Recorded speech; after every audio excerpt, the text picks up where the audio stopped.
యవ్వనం, వార్ధికం, వృద్ధాప్యం ఏదో రోజు మనం విడిసి ఇక్కడ భూమిని విడిచిపెట్టి వెళ్ళిపోతామండి. మరి వెళ్ళిన తర్వాత ఇంకేమీ లేదంటారా? ఇదంతా మాయ అంటారా?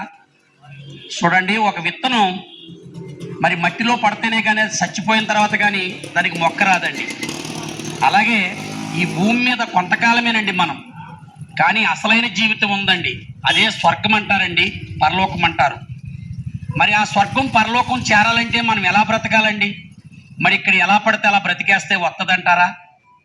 ఇక్కడ ఎలా పడితే అలా జీవించేస్తే వస్తుందంటారా?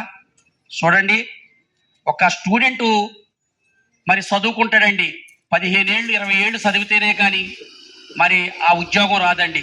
ఒక ఐఏఎస్ కానీ, ఒక ఐపీఎస్ కానీ, ఒక కలెక్టర్ కానీ, ఒక పెద్ద జాబ్ రావాలంటే మరి చిన్నప్పటి నుంచి ఎంతో కష్టపడి చదివి మరి ఆ ఎగ్జామ్లో పాస్ అయ్యి, ఇంటర్వ్యూలో పాస్ అయ్యి మరి ఆ ఉద్యోగం వస్తుందండి.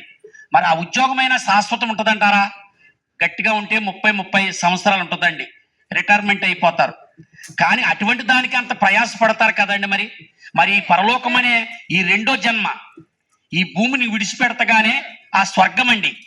మరి ఆ స్వర్గం చేరాలంటే ఇక్కడ మరి ఎలా పడితే అలా బ్రతికే వస్తుందంటారా? ఒక్కసారి ఆలోచన చేయండి ప్రియ సహోదరి సహోదరుడా. చూడండి, పరిశుద్ధ గ్రంథం బైబిల్ చెప్తుందండి, ఏ భేదము లేదు, అందరూ పాపం చేసి దేవుడు అనుగ్రహించు మహిమను పొందలేకపోతున్నారని. ఆజ్ఞ అతిక్రమమే పాపం అంటున్నాడండి దేవుడు. ఆ నిజమైన దేవుని తెలుసుకోకపోవడమే పాపం అండి. ఒక్కసారి ఆలోచన చేయండి ప్రియ సహోదరి సహోదరుడా. దీపం ఉండగానే ఇల్లు చక్క పెట్టుకోమన్నారండి పెద్దలు. మనం ఈ భూమి మీద ఉండగానే నిజాన్ని తెలుసుకోవాలండి. ఆ నిజమైన దేవుడు ఎవరు, ఆయన యొక్క శక్తి, ఆయన యొక్క బలము, ఆయన యొక్క ఆశ్రయం ఎటువంటిది అని ఒక్కసారి ఆలోచన చేయాలి ప్రియ సహోదరి సహోదరుడా.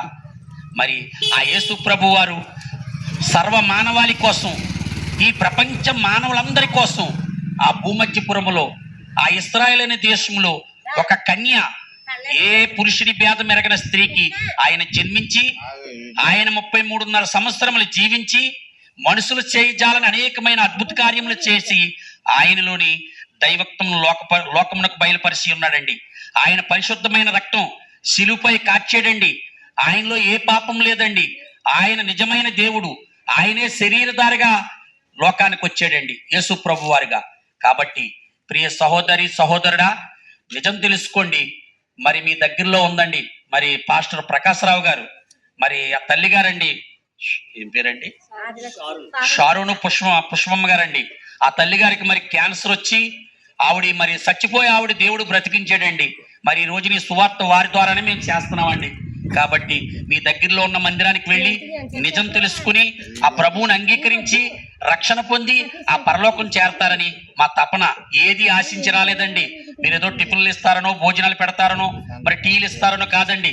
మీరందరూ నిజం తెలుసుకోవాలి, ఆ ప్రభువుని అంగీకరించాలి, ఆ నిత్యరాజ్యంలో చేరతారని మిమ్మల్ని బట్టి దేవుణ్ణి ప్రార్థిస్తున్నాం. ఆమేన్ ఆమేన్.